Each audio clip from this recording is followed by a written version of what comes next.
Hello there and welcome to another quarterly Louisville real estate market update. The first thing we're going to look at, as always, is this chart here showing us the number of homes sold in the greater Louisville area on a monthly basis. As always, we are looking at the last 20 plus years worth of data collected from the MLS. I think it's really important to view real estate on a long-term horizon so that we understand where things are at today in relation to how things have been trending in the long run. In other words, it's important to understand which way the tide is moving, in or out, more or less favorable towards buyers or sellers. So the first thing I'm going to draw to your attention here really is possibly for the first time in a while a big change in long-term trend line. What I mean by that is if we look at the time period since the real estate crash, really of 08-09, we can see that the low points in terms of this chart have been getting higher with each past year. Okay. So when you have higher lows and higher highs, you have a rising market, as I have said many times in these videos.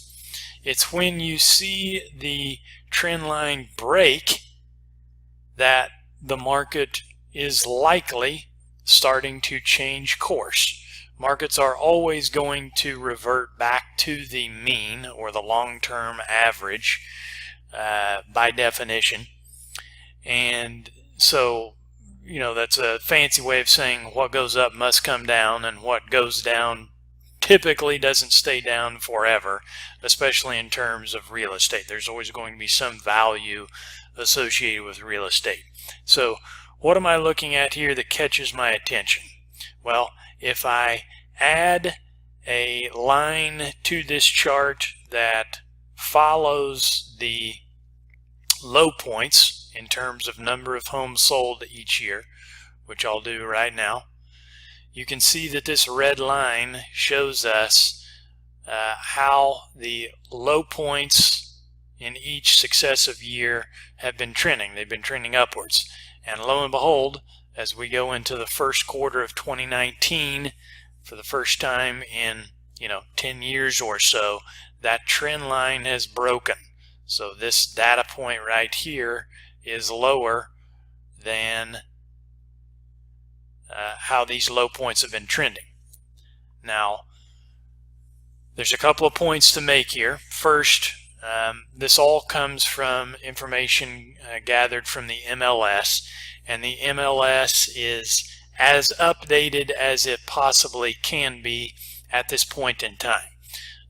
There are instances where information gets updated going into the second quarter that may change this information, and so if that happens, then of course this information will be updated, and this trend line may continue to be right on track, or it may truly have broken for the first time in 10 years.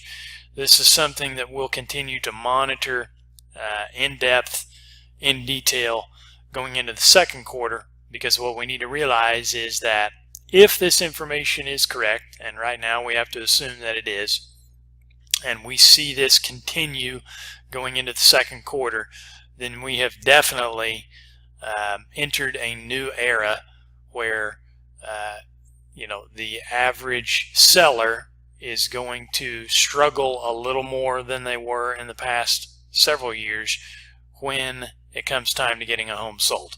Now that was a mouthful, but what I'm essentially driving at here is this first data point indicates we may be in a shifting market. Okay, let's take a look at some other data points. Up next is the average sold price. So over the last 20 plus years, what has the average home in Louisville sold for? You can see where we stand today in the first quarter of 2019 in relation to the last 20 plus years. We are still at all-time highs. We still remain above long-term trend line, which is this red dotted line that you can see here. And so that's good news for sellers. We will continue to monitor this, because the next thing we're going to look at is this average continual days on market. And once again, if I insert a trend line showing us how these numbers have been trending over time, you'll see that we've got a break in this trend line as well. Let's take a look at that. Okay, so here we have this red line represents an easier way of seeing how the average continual days on market, or how long properties sit on the market before they go under contract, what that average number, the low point, was running at over the past 4 or 5 years. And you can see that for the first time in these past 4 or 5 years, that low point in the past several quarters has not bottomed out, or it has not continued along this red trend line. It's starting to reverse, right? It has bottomed out, in other words.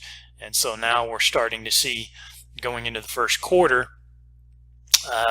a longer average continual days on market. So properties are starting to sit on the market a little bit longer in the first quarter than they have in the past several years, according to the latest data, right? So when you have this number starting to reverse course, and this number of homes sold monthly, starting to potentially reverse course, if those two things are true, then it's just a matter of time before the average sold price starts to trend downwards and revert back to the mean. Okay, so all that to say, we will continue to monitor this going into the second quarter to see how these trend lines continue. Real estate is a slow-moving beast. Things don't typically happen overnight, but if you are a buyer or a seller, anybody who's involved in the real estate marketplace or thinking about buying or selling this year, this video should at least cause you to pause and reconsider your options, because when the marketplace changes, when we are in the midst of a marketplace change, it's the people who are privy to this information that have the edge over people who do not have the best information at their disposal. So thank you for watching. Hope this helps, and we'll see you in the second quarter.